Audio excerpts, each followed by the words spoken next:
नमस्कार दोस्तों, सोचिए जरा, अगर किसी मुल्क का सरदार ये ऐलान करे कि वह अपनी जमीन और जंगलों में 10 लाख मुर्गियां आजाद करने जा रहा है, तो आपका पहला रिएक्शन क्या होगा?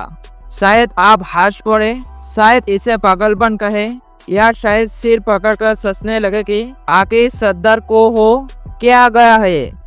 दोस्तों, ये मंजर देखने को मिला है जब बुर्किना फासो के नौजवान और बेबाक सरदार इब्राहिम ट्राओरे ने पार्लियामेंट में खड़े होकर ये हैरान कर देने वाला ऐलान किया। संसद के हाल में बैठे बुजुर्गों, वजीर, सलाहकार और अफसरान एक दूसरे की और हैरान नजरों से देखने लगे। बाहर मीडिया ने इसे एक मजाक, एक तमाशा और एक नौशिक लीडर की सनक करार दिया, लेकिन उस भीड़ में सिर्फ इस इंसान था जो अपने फैसले पर पूरा यकीन रखता था, और वो शख्स थे इब्राहिम ट्राओरे। असल मसला क्या था? बुर्किना फासो उन अफ्रीका मुल्कों में से है जहां जमीनें तो जोरके से, किसान मेहनती है, लेकिन जैसे ही फसल पकने को आती, आसमान काला पड़ जाता, ना बारिश से बल्कि टिड्डियों के दल से। दोस्तों, ये टिड्डी दल ऐसे हमलावर है जो कुछ ही घंटे में हरे भरे खेतों को रेगिस्तान बना देती है। किसान महीने दर महीने दिन रात मेहनत करते, परिवार को पेट पालने की आस लगाते, लेकिन सुबह उठते तो सिर्फ बंजर खेत और सूखी मिट्टी बचती। ये दौर बुर्किना फासो के हजारों गांव का रोज का किस्सा था। पुराना हॉल, महंगे और जहरीले केमिकल, सरकारें और अंतर्राष्ट्रीय एजेंसियां किसानों को यूरोप से आयात किए गए महंगे केमिकल स्प्रे देती। ये जहरीले स्प्रे बुकती तौर पर टिड्डियों को तो मार देते, लेकिन साथ ही मिट्टी की उर्वरता भी छीन लेते। नदियाँ और तालाब प्रदूषित हो जाते और किसान कर्ज के बोझ तले दबाते चले जाते। हर नए फसल के साथ एक नया खौफ सामने खड़ा होता। इब्राहिम ट्राओरे की सोच। इब्राहिम ट्राओरे ने महसूस किया कि अगर ये पुराने तरीके अपने गए तो बुर्किना फासो हमेशा बाहर की ताकतों पर मोहताज रहेगा। उन्होंने सोचा कि उन्हें ऐसे हाल खोजा जाए जो अफ्रीका हो, कुदरती हो और हमेशा टिकाऊ हो। और दोस्तों, इसी सोच से निकला उनका अनोखा आइडिया, मुर्गियाँ।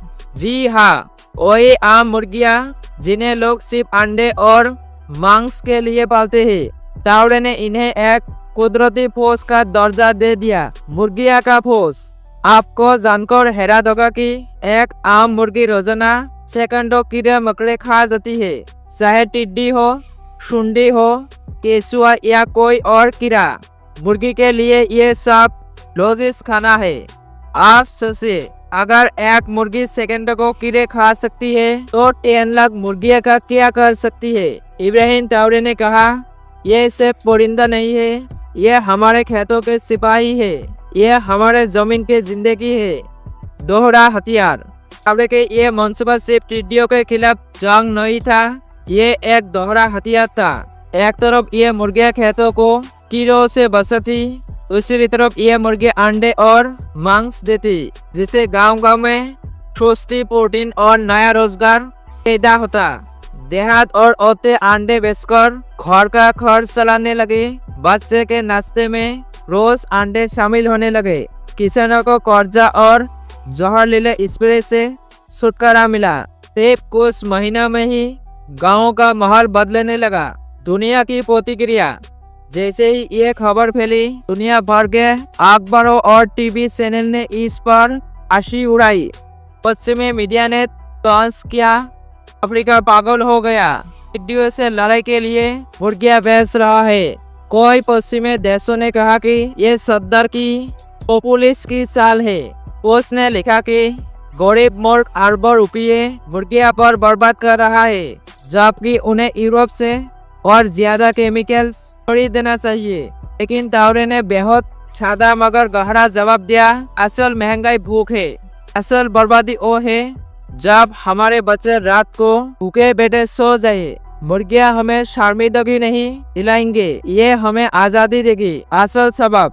धीरे धीरे किसानों और अवाम ने समझ लिया कि ये मंसूबा किसी नौसिखिए का मजाक नहीं, बल्कि एक इनकलाबी सोच से एक ऐसे रास्ता जिसे जमीन भी बसे, फसल भी और खानदानों के लिए नई उम्मीद भी। आज अफ्रीका के नौजवान कहते हैं, अगर हम अपने मिसाइल का हाल खुद निकलेंगे तो ही आजादी रहेंगे, वरना हमेशा दूसरी के मेहताज बने रहेंगे। दोस्तों, जो चीज पहले दुनिया को एक तमाशा लगी थी, वही बुर्किना फासो के लिए खुशहाली का जरिया बना गई। मुर्गियां जिन्हें लोग मामूली समझते थे, आज खेतों की फौज बन चुकी है। उन्होंने टिड्डिया को भी हराया और गांव-गांव में खाने, रोजगार और तंदुरुस्ती की नई किरण लगाई। आखिरी सवाल, तो दोस्तों, ये कहानी हमें सिखाते हैं कि कभी कभी जिन चीजों को हम मामूली समझते हैं वही हमारी असली ताकत होती है। सवाल ये है, क्या हमारे मुल्कों के हुक्मरान भी इतनी हिम्मत और समझदारी दिखा सकते हैं? क्या हम भी अपने मिसाइल का हल अपने जमीन और अपने संसाधनों से ढूंढ सकते हैं, या हमेशा दूसरे के मोहताज बने रहेंगे? दोस्तों, अगर आपको ये कहानी दिलचस्प लगी और आप चाहते हैं कि हम इब्राहिम ट्राओरे के ऐसे ही और हैरत अंगेज मंसूबा की कहानी आप तक लाए, तो इस वीडियो को लाइक करें, अपने दोस्तों के साथ शेयर करें और चैनल को सब्सक्राइब करना ना भूलें। और हाँ, कमेंट में हमें जरूर बताइए कि क्या इंडिया जैसे मुल्क में भी ऐसे सादे मगर इनकलाबी मंसूबे कामयाब हो सकते हैं। मिलता हूँ अगले वीडियो में, तब तक के लिए जय हिंद, जय भारत।